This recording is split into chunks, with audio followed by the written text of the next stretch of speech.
The story of the fall also determines the subsequent relation between God and humans. Yahweh makes a covenant with the patriarchs and promises to protect them as long as they continue to worship him alone and keep his laws. Noah is the first patriarch with whom God makes a covenant. The idea of a covenant is a legal relation, and this also says something about the Hebrews' understanding of themselves and their relation to their God. A covenant or contract is something that's made between two parties for a common interest, for example, a sale or a rental agreement. These parties usually don't have any particular personal relation to one another, and the contract is intended to ensure that the rules of the transaction are agreed to and respected by both sides. So a legal or contractual relation implies a certain distance between the two parties. The relation is not one of sympathy or affection, let alone love, but rather mutual interest. The idea of the relation of humans to their gods as a legal contract is counterintuitive to most people today, since religious believers like to conceive of their relation to God as having a more personal or ethical character. After the fall, the covenant is regarded as a form of redemption, since it restores, at least in part, the broken relation between humans and God. The covenant is a central feature of ancient Judaism, and God reconfirms it with the different patriarchs: Noah, Abraham, Moses, David, and Jeremiah.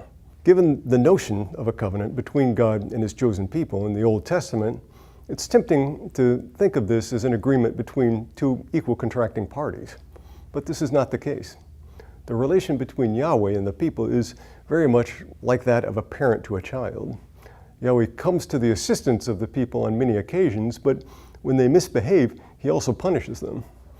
They're frequently subject to God's wrath in much the same way as the ancient Mesopotamians were subject to the fickleness of their gods.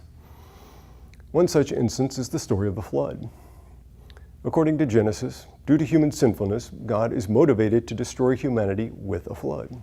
It's written, quote, "The Lord saw the wickedness of humankind was great in the earth, and that every inclination of the thoughts of their hearts was only evil continually." This seems to be the result of the fall and with the newfound knowledge of good and evil. With this knowledge, humans are too often inclined to choose evil over good. After this passage, it's further written, quote, "And the Lord was sorry that he had made humankind on earth, and it grieved him to his heart."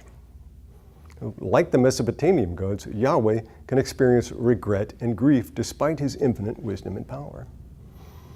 This can thus be regarded as another anthropomorphism.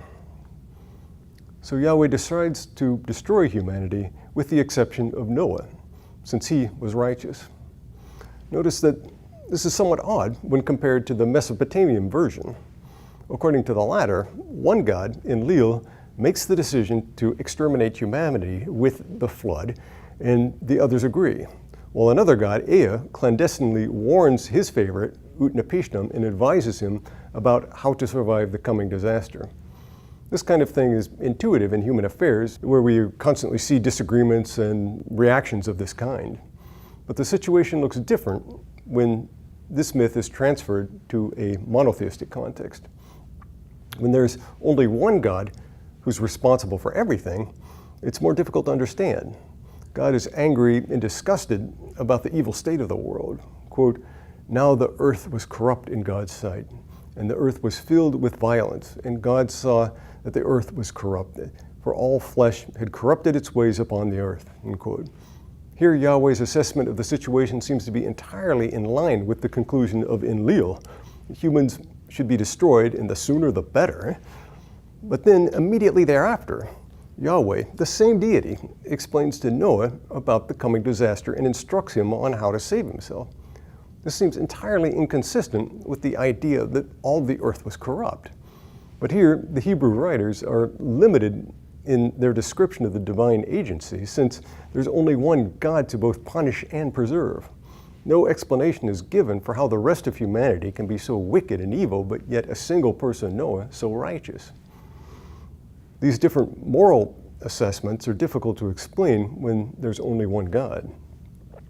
In any case, God causes the flood, and Noah saves himself, his family, and the animals in the ark that he was commanded to build. After the waters recede, and Noah is able to return to dry land, he hastens to make a sacrifice of burnt offerings for God. This parallels very closely the account given in Gilgamesh, especially when it's written, again with an anthropomorphism, that God was pleased with the smells of the offerings. He says that never again would he try to destroy human beings in this way, a vow which seems to hint at the regret felt by the Mesopotamian gods after the flood. God renews then and expands his covenant with Noah. He creates a rainbow as a sign of the agreement.